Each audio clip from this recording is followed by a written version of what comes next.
How you doing, guys? This is Eric from RuleTheWasteland.com. I think I'm gonna go with some nice natural lighting today since it's still sunny outside. Normally I have like my ring light thing, which does a pretty good job of doing some nice even illumination, but it definitely has that like very cool fluorescent look to it, which normally is okay. But yeah, I like some natural lighting.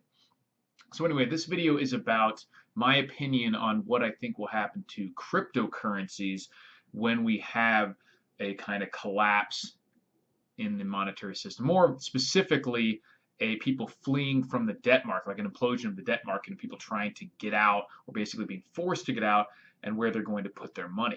Most of the people who talk about this, or a lot of them anyway, are obviously big on gold and silver, and I obviously am as well. See, I've got a nice big silver item here. Got some MK bars, pirate silver there.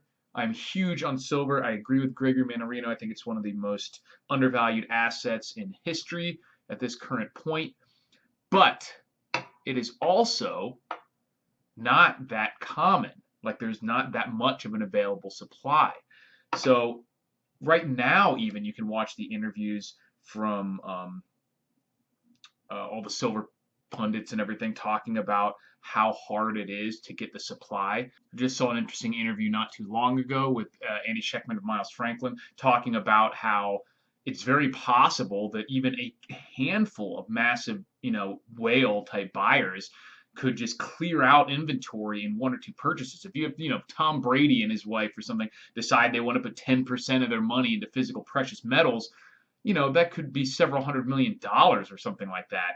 So, or several tens of millions of dollars. I don't know exactly what their net worth is, but it's hundreds of millions of dollars. So them deciding to put, 10% in could be 50, 60, 80, $100 million or whatever into physical precious metals. They decide to go make a big purchase that could wipe out inventory at one or multiple major bullion dealers instantaneously for maybe a week or two. And that's just one person. There's a lot of people out there like that. And that has nothing to say about if the same thing kind of happened with just a majority of the population, and it doesn't take that many people deciding they want to get a little piece for inventories to suddenly dry up. So even though it'll be good for the price of what you have, it means that isn't necessarily possible for everyone's money to flow into gold and silver exclusively in sort of a debt market crisis when the money's fleeing looking for a safe haven. So where is it going to go? And I think cryptocurrencies are definitely one of the big areas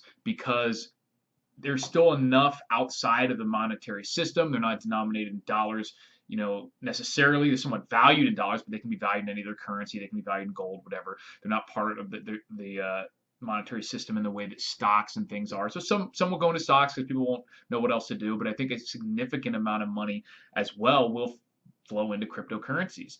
And especially if it's during a stock market crash of some kind, of people pulling all their money out. Because like I said, you just won't, some guy pulls out, liquidates the stock portfolio because of a crash, is looking for something to do with it, says, okay, I've got $10 million now, let's say, or even $1 million. Let me go put it into something safe, gold, silver, crypto. So they start calling up bullion dealers. Oh, I've got 3 tubes of silver eagles. Okay, I got 20 ounces of gold. All right, getting closer. It's just not possible. And then you have to worry about the shipping, the time, deposit, things like that. Like people are going to be panicking, and I think it's a lot quicker. And there is even more liquidity in the crypto market as a whole, able to absorb that much money than there is in the physical precious metals market, especially during some sort of crisis event like that. So I definitely think that cryptocurrencies could experience a pretty meteoric rise in the event of an implosion in the debt market, which I think is going to happen eventually. I don't know exactly when that will happen. And just inflation in general, I think, will affect them the same way it's affecting everything else. So let me know what you guys think. I'm not huge into crypto. I definitely have a little bit in it, spread across a few of the major ones and a couple of the minor altcoins. But it's not something that I'm, willing to put a massive amount of my net worth in, and I don't think you should either. But I definitely think that regardless of whether gold and silver are better or even will be more sought after, as an inflation hedge, as a safe haven, it's just not possible for all that money all at once to get into physical precious metals. And so the blow-off valve for that demand, I think, will be cryptocurrencies. Let me know what you guys think. Thanks for watching, and I will talk to you guys later.